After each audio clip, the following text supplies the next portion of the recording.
Boa tarde a todos, sou o Diego Santana, operador do canal do YouTube Conjuntura Política e Econômica. Se inscreva no canal se você ainda não é inscrito, aperte os sinos para receber as notificações.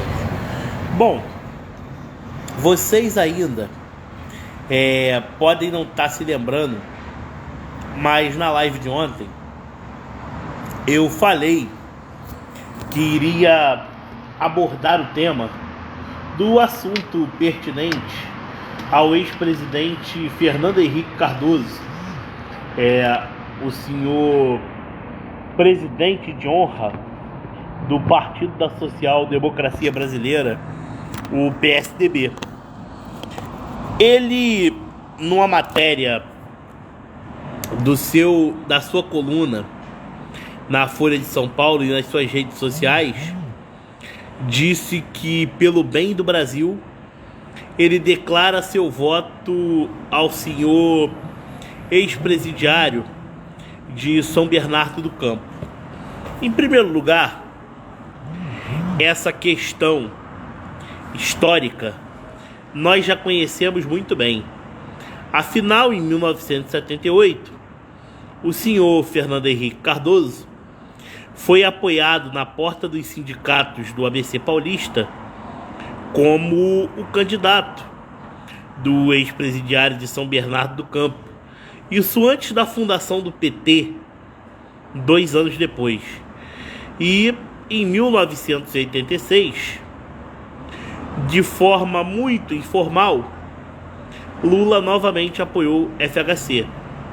E em 1989, contra Fernando Collor, FHC apoiou Lula. Esse teatro das tesouras faz parte de um contexto que a série Brasil Paralelo disponibiliza para você, eventual assinante que gosta de entretenimento e saber da realidade na política brasileira como um todo. Mostra-se também a falsa oposição que existia entre as duas legendas que revezaram-se no poder nos últimos anos entre o PT e o PSDB, onde o discurso da época significava dizer que o PSDB era o partido dos mais ricos e o PT dos mais necessitados.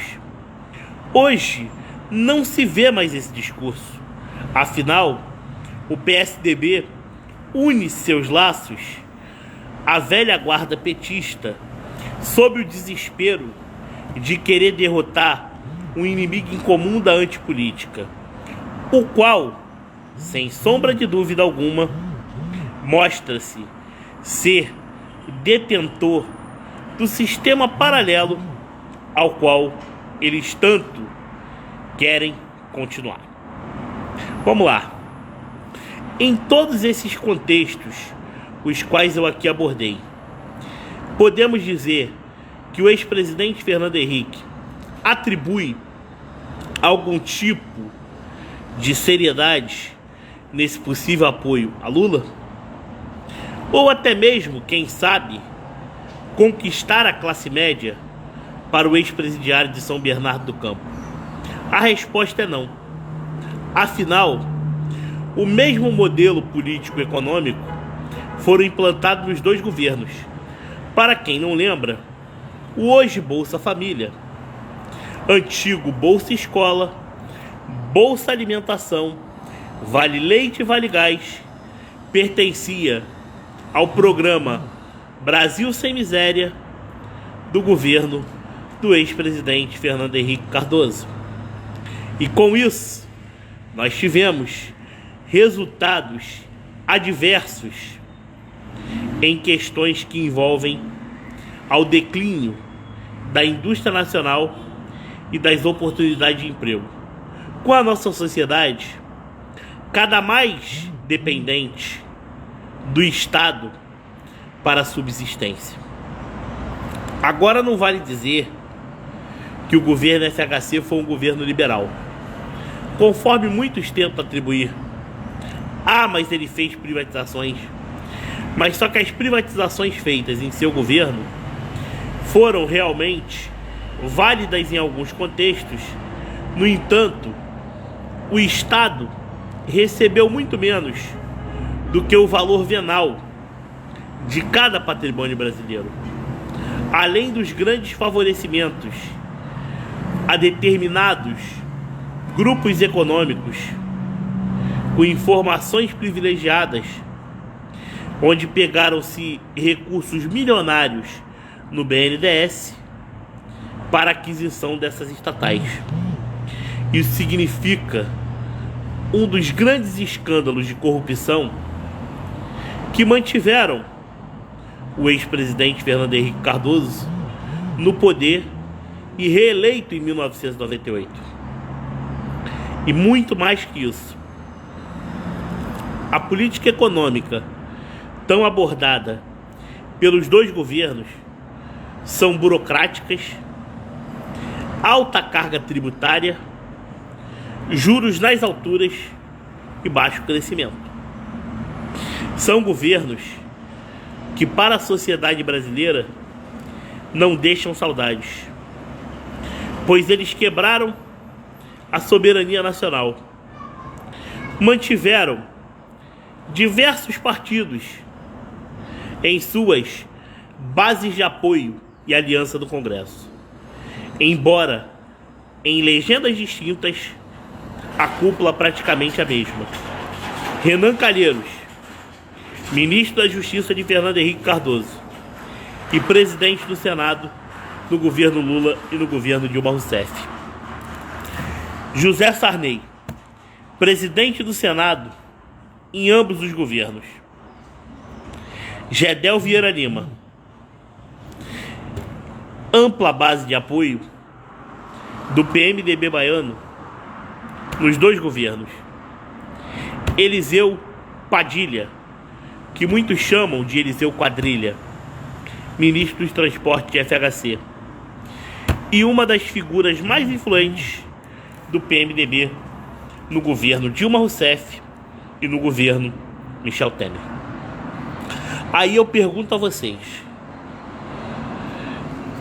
a mesma equipe política, equipe econômicas parecidas, com a pequena observação, ainda tem Henrique Meirelles, superintendente da Casa da Moeda no governo Fernando Henrique, presidente do Banco Central no governo Lula, e que se diz o economista capacitado para resolver os problemas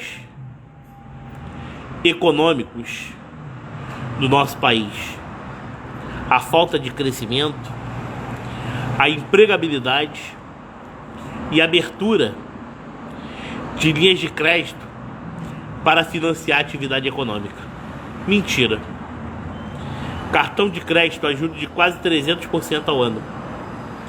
Juros nas alturas. Dívida interna explodindo em ambas as gestões. E queimada de reservas internacionais. Aumento do déficit comercial e queda nas taxas de exportação. Foram esses modelos econômicos que se alastraram no nosso país, nessa união política, antes de 1994 até 2014, propriamente dito, grandes adversários, mas apenas grandes revezadores da escala do poder público, que queriam, por longas primaveras, destruir a soberania nacional, a dignidade do povo brasileiro e fazer com que o corporativismo falasse sempre mais alto do que os interesses que vinculam o desenvolvimento do nosso país, buscando ocupar os espaços os quais merecem os verdadeiros patriotas entre as maiores economias do mundo, com sustentabilidade e crescimento com rumo no campo e na indústria. Esse modelo de governo é um governo burocrata, um governo que suga riquezas, um governo que tenta, aos poucos, dar um golpe de Estado, defendendo a democracia de forma seletiva. E mais que isso, são partidos perigosíssimos que defendem elevação da arrecadação do Estado e não tem qualquer tipo de parcimônia com o que se refere ao crescimento da dívida pública.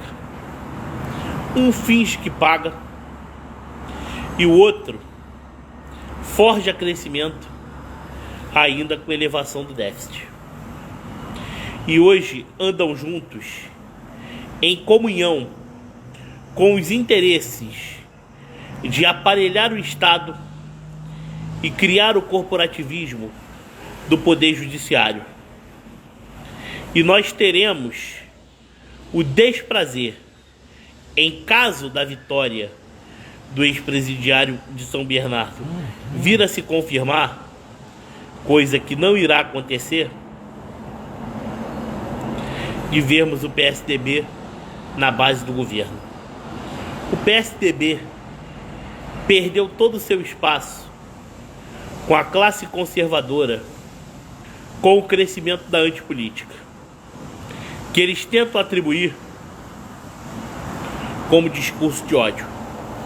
Mas não é discurso de ódio, é discurso de revolta com a velha prática política de jogo de poder e favorecimento do regionalismo da nova república, onde a justiça brasileira tenta controlar o equilíbrio entre os poderes de forma inspirada na velha monarquia.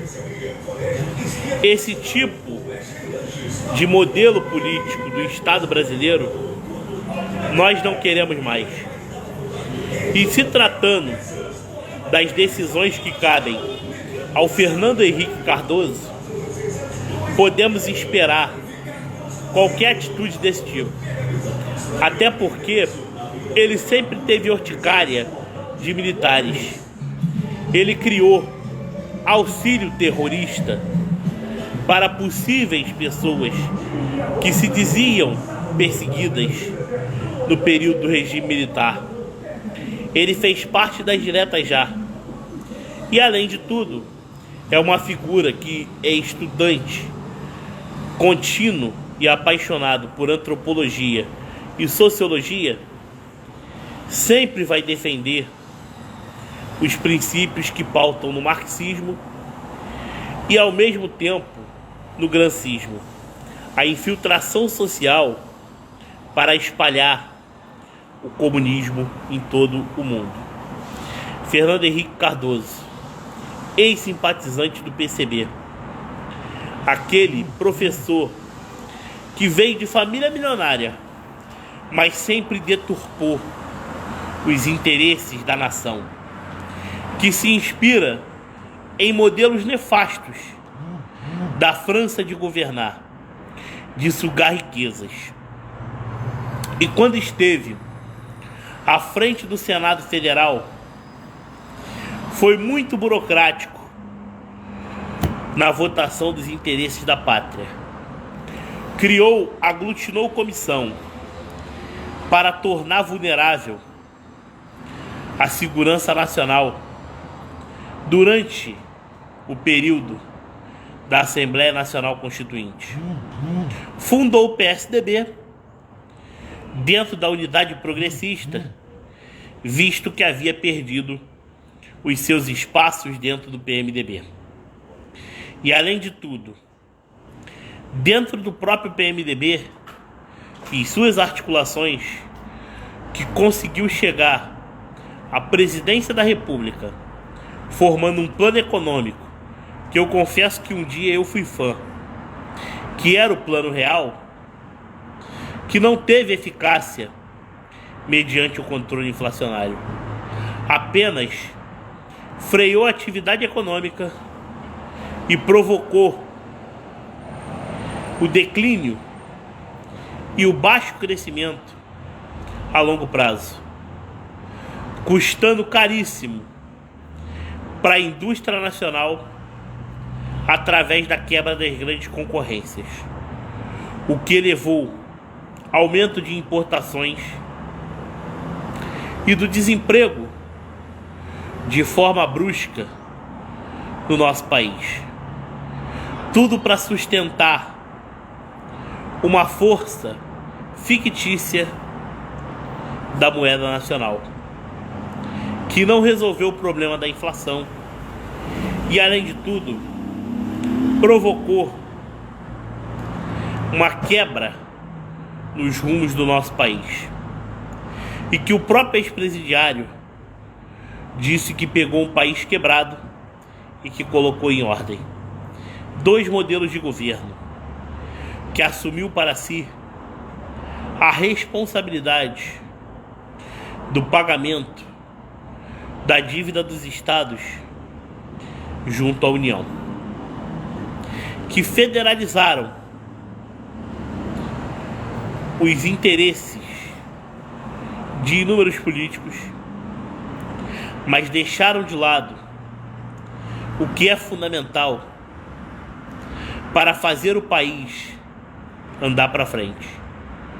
Pararam obras de infraestrutura, causaram grandes complexos que dificultaram financiamentos de novos empreendimentos e, como consequência, fizeram o país regredir. E quem quer regredir o país, tendo ficado cerca de mais de 30 anos no poder, não merece voltar. União do Teatro das Tesouras não vai prevalecer. Bolsonaro há de vencer. A dívida dos estados serão pagas com justiça e maestria. E o Brasil, com certeza, será uma nação da prosperidade, longe dos governos socialistas. Um abraço a todos, fiquem com Deus.